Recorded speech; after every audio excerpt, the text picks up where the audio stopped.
சமூகம் வியூவர்ஸ் எல்லாருக்கும் வணக்கம். இந்த காலகட்டத்துல சமையல் எண்ணெய் பல்வேறு விதமான எண்ணெய்கள் வந்திருக்கு. மார்க்கெட்ல நம்ம நிறைய விதமான எண்ணெய்களை பாக்குறோம். ஒரு கம்பெனி விட்டமின் டி இருக்குன்னுவாங்க, அண்ட் இன்னொரு கம்பெனி இதயத்துக்கு இதுதான் நல்ல எண்ணெய் அப்படின்னு சொல்லுவாங்க. இன்னும் பல்வேறு விதமான பிராண்டடான பல எண்ணெய்கள் மார்க்கெட்ல நாளுக்கு நாள் புதுசா வந்துட்டே தான் இருக்கு. இதுல இன்னொரு விஷயம் என்னன்னா, ரேஷன் கடைகள்ல கிடைக்கக்கூடிய மலிவான பாம் ஆயில் எண்ணெயை நீங்க யூஸ் பண்ணக்கூடாது. இதனால உடலுக்கு பல்வேறு விதமான தீங்குகள் ஏற்படும். இதயத்துக்கு நல்லது கிடையாது, நிறைய கொழுப்பை ஏற்படுத்தும்னு இன்னும் நிறைய ரீசனை சொல்லிட்டு இருக்காங்க. பட் இவங்க எல்லாம் சொல்ற மாதிரி உண்மையாவே பாம் ஆயில் யூஸ் பண்றதுனால ஏதாவது தீங்கு உடலுக்கு ஏற்படுமா? இந்த பாம் ஆயில் பாத்துக்கிட்டீங்கன்னா இப்ப யூஸ் பண்றது கிடையாது. நிறைய ஏழை குடும்பங்கள் காலங்காலமா ரேஷன் கடைகள்ல மலிவா வாங்கி யூஸ் பண்ணிட்டு இருக்கிற ஒண்ணுதான். அப்படி இந்த பாம் ஆயில்ல என்ன இருக்கு? இதனால ஏதாவது உடலுக்கு தீங்கு ஏற்படுமா?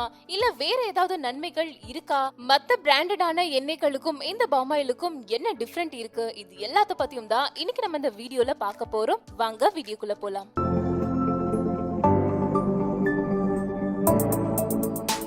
நம்ம பெரும்பாலும் சின்ன சின்ன வெளியில சாப்பிடுற கடைகள்ல, அதாவது பஜ்ஜி போண்டா இந்த கடைகள்ல பாத்துக்கிட்டீங்கன்னா அவிக்கிறதுக்கு பொரிக்கிறதுக்கு எல்லாத்துக்குமே இந்த பாம் ஆயிலை யூஸ் பண்றது தான் நம்ம அதிகமா பார்த்திருப்போம். மேலும் பெரும்பாலான வீடுகள்ல, அதுவும் ஏழை நடுத்தர குடும்பங்கள்ல பாத்துக்கிட்டீங்கன்னா ரேஷன் கடையிலேயே மலிவான விலையில இந்த பாம் ஆயில் கிடைக்கிறதுனால பெரும்பாலும் அவங்க இந்த எண்ணெயை தான் யூஸ் பண்ணிட்டு வராங்க. மத்த பிராண்டடான எண்ணெய்கள் லிட்டருக்கு 100 ரூபாய்னா இந்த பாம் ஆயில் வெறும் 50 ரூபாய்ல ஈஸியா கிடைக்கிறதுனால நிறைய பேர் இந்த பாம் ஆயில தான் யூஸ் பண்ணிட்டும் வராங்க.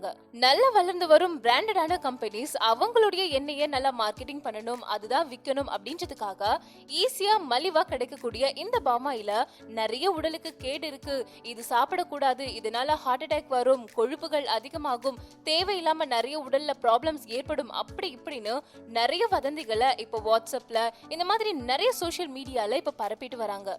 ஏன்னா அப்பதான் மக்கள் பயந்து போயிட்டு வசதி இல்லைனாலும் சரி உடலுக்கு இது தீங்கு விளைவிக்கும் அப்படின்ற ஒரு எண்ணத்திலேயே விலை உயர்ந்த அவங்களுடைய பிராண்டடான எண்ணெயை யூஸ் பண்ணுவாங்க அப்படின்ற ஒரே காரணத்தினாலதான் இப்படிப்பட்ட வதந்திகளை ஆரம்பத்துல இருந்து ஸ்ப்ரெட் பண்ணிட்டு வந்திருக்காங்க. பட் உண்மையாவே என்னன்னா, இந்த பாம் ஆயில் உடலுக்கு தீங்க விளைவிக்காது. இது ஒரு வகையான தாவரத்துல இருந்து தான் இந்த பாம் ஆயில எடுக்கிறாங்க. இந்த தாவரம் பாத்துக்கிட்டீங்கன்னா இந்தோனேஷியா, மலேசியா இது போன்ற நாடுகள்ல தான் அதிகமா விளையுது. ஆனா சில மாதங்களுக்கு முன்னாடி மலேசியா பாம் ஆயிலுக்கு இந்தியா தடை விதிச்சதை நம்ம கேள்விப்பட்டிருப்போம். அங்கிருந்து நம்ம அதிகமா இறக்குமதி செய்யறோம். சுத்திகரிக்கப்படாத எண்ணெயை வாங்கி இங்குள்ள நிறுவனங்கள் மூலமா சமையலுக்கு பயன்படுத்தும் தரத்திற்கு மாற்றப்படுகிறது. பாம் ஆயிலோட பயன்பாடு நேற்றுக்கோ இல்ல இன்றோ தொடங்கப்பட்டது கிடையாது. சுமார் 5000 வருடங்களுக்கு முன்னாடியிலிருந்தே இந்த பாம் ஆயில் பயன்பாட்டுல இருந்து வருது.